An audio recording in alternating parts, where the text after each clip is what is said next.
یہ بے نظیر income support programme اب ایسا لگ رہا ہے کہ کمر باندھ لیا حکومت نے. اچھا حکومت بعض دفعہ بغیر تیاری کے بھی کمر باندھتی ہے, جیسے سندھ میں حکومت کی تبدیلی کی کمر باندھی تھی لیکن وہ ہوا نہیں کیونکہ نمبر پورے نہیں تھے.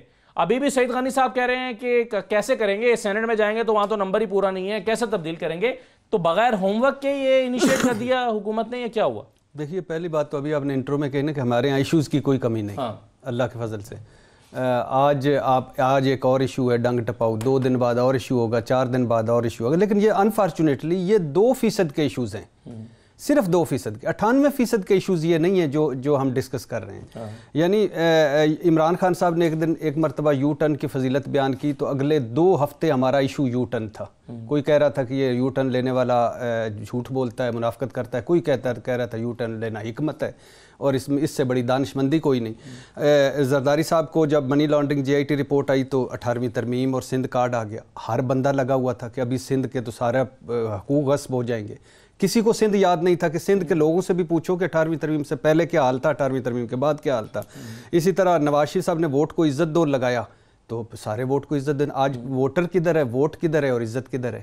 تو یہ باقی یعنی ہم ایک قیدی پہ تو ڈسکس کر سکتے ہیں وہ نواز شریف صاحب ہوں, ایک مقدمے پہ تو ڈسکس کر سکتے ہیں وہ زرداری صاحب کا ہو, باقی قیدیوں کا ہم نے کبھی ڈسکس نہیں کرنا, باقی مقدموں کا ہم نے کبھی ڈسکس نہیں کرنا, انصاف کا نظام کیسا ہے کبھی ڈسکس نہیں کرنا, تعلیم کتنی نیچے چلی گئی ہے کبھی ڈسکس نہیں کرنا, مہنگائی کتنی نیچے چلی گئی ہے کبھی ڈسکس نہیں کرنا, صحت کی سہولتوں کا کیا حال ہے کبھی ڈسکس نہیں کرنا, صاف پانی کا کیا حال ہے کبھی ڈسکس نہیں کرنا. سندھ کے 50% علاقوں میں, دیہی علاقوں میں یہ صاف جو بوتل کا پانی وہ کہتے ہیں اصلی نہیں ہے, اصلی پانی اس کلر کے نہیں ہوتا, تو وہ نہیں ڈسکس کرنا ہم نے. اور اس کو چھوڑ دیں, بارڈرز ایکٹیو ہیں ہمارے, کبھی ہمارے پاس ٹائم نہیں ہے, کبھی کبھار اگر کوئی سر پہ پڑ جائے تو پھر دشمن سارے اکٹھے ہیں, کبھی ہم نے اس طرف توجہ نہیں دی. ہم گرے لسٹ میں جائیں گے, بلیک لسٹ میں جائیں گے, کبھی کوئی پتہ نہیں چل رہا. افغان ایشو کا کیا بنے گا, ہماری فینس کا کیا بنے گا, روز ہم لاشیں اٹھاتے ہیں کبھی ڈسکس نہیں کرنا. کلبھوشن کا معاملہ کیا ہے کبھی ڈسکس نہیں کرنا. ہماری معیشت کس طرف چلے گی کبھی ڈسکس نہیں کرنا. کوئی ہمیں پیسے دینے کو تیار نہیں, کبھی ہمیں ڈسکس نہیں کرنا. تو یہ 2% لوگوں کا مسئلہ ہے اور یہ سیاست سے متعلق ہے. 2% لوگوں کا مسئلہ ہے اور یہ 100% لوگوں کا مسئلہ بنا دیا گیا. اب آ جائیں بے نظیر انکم سپورٹس پروگرام پر. بھائی یہ میں ایک سوچتا ہوں, میں ذاتی طور پر میں اس حق میں نہیں ہوں, 17 ادارے ہیں اس ملک کے جو نواز شریف, شہباز شریف اور ان کی فیملی کے نام پہ ہیں. بے نظیر بھٹو کے نام پہ بھی ہوں گے, ایوب خان کے نام پہ بھی ہوں گے, زیار صاحب کے نام پہ بھی ہوں گے, اور بھی جس کا داؤ لگا لگ. مثال کے طور پہ اس میں ہے کیا یار, اگر بے نظیر بھٹو اب نہیں رہیں اس دنیا میں, اللہ ان کی مغفرت فرمائے, بخشش فرمائے, رہ گیا نام تو کیا ہو جائے گا؟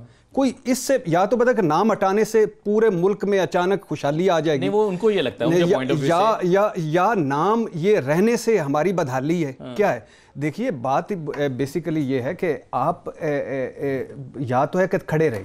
آپ فواد اس حکومت کی ایک ہے کہ فواد چودھری صاحب نے 3-4 بیان دیے, بعد میں سینٹ میں معافی مانگی. آپ نے کہا کہ ہم نہیں بناتے پی ایس سی کا چیئرمین, آپ کو بنانا پڑا. آپ نے کہا تھا من مرضی کا قائمہ کمیٹیاں نہیں دیں گے, آپ کو دینی پڑی. آپ کو کہا تھا ہم ان کے ساتھ نہیں بیٹھیں گے, آپ کو ان کے ساتھ بیٹھنا پڑا. آپ کو اپنا ایک تحریک انصاف کا گڈ کاپس کا نظام بنانا پڑا کہ جو شہباز شریف صاحب اور ان کے ساتھ کرنے جا رہے ہیں. آپ ملے سینٹ چیئرمین پہ کہ نہیں ملے؟ دونوں ملے نا, تحریک انصاف پیپلز پارٹی ملے نا. اور اس طرح بلاول شہباز شریف کے ساتھ کھڑا ہوا نا, بلاول نے نواز شریف صاحب کو نظریاتی کہا نا, چند دن بعد پھر کہا نا کہ این آر او مبارک ہو. تو جب آپ کاری کچھ نہیں, بھائی خدا کے لیے یہ ایشوز نہیں ہیں ہمارے. بے نظیر انکم سپورٹس پر پروگرام مثال کے نہیں, سیاست بھائی کچھ چیزیں ہوتی ہیں. بے نظیر بھٹو نہیں رہی, مثال کے میں آخری 2 جملے, بے نظیر بھٹو نہیں رہی, قابل احترام ہے, محترم ہے, اب وہ اس دنیا میں نہیں ہے. بے نظیر بھٹو کے نام پہ ایک ادارہ بنا ہوا ہے, یا تو ہے نا کہ آپ یہ پورا نظام تبدیل کر رہے ہو, تو پھر اب یہ راولپنڈی کا جنرل ہاسپٹل پہلے تھا, بے نظیر بھٹو انکم, وہ بے نظیر بھٹو ہسپتال ہے. تو کیا عام آدمی, مجھے کیا فرق پڑتا ہے کہ میں اگر اسی گیٹ سے گزر کے جاتا ہوں وہی ٹکا لگاتا ہوں, اس میں فرق یہ پڑتا ہے. اور دوسری بات یہ ہے کہ اسلام آباد ایئرپورٹ تھا ادھر والا, اب اسلام آباد بے نظیر بھٹو انکم وہ تھا انٹرنیشنل ایئرپورٹ, تو کوئی کیا فرق پڑتا ہے, وہ ادھر تھا. بھائی جب آپ انہوں نے رکھ دیا ہے, آگے بڑھو, کوئی اور اچھے ادارے بناؤ.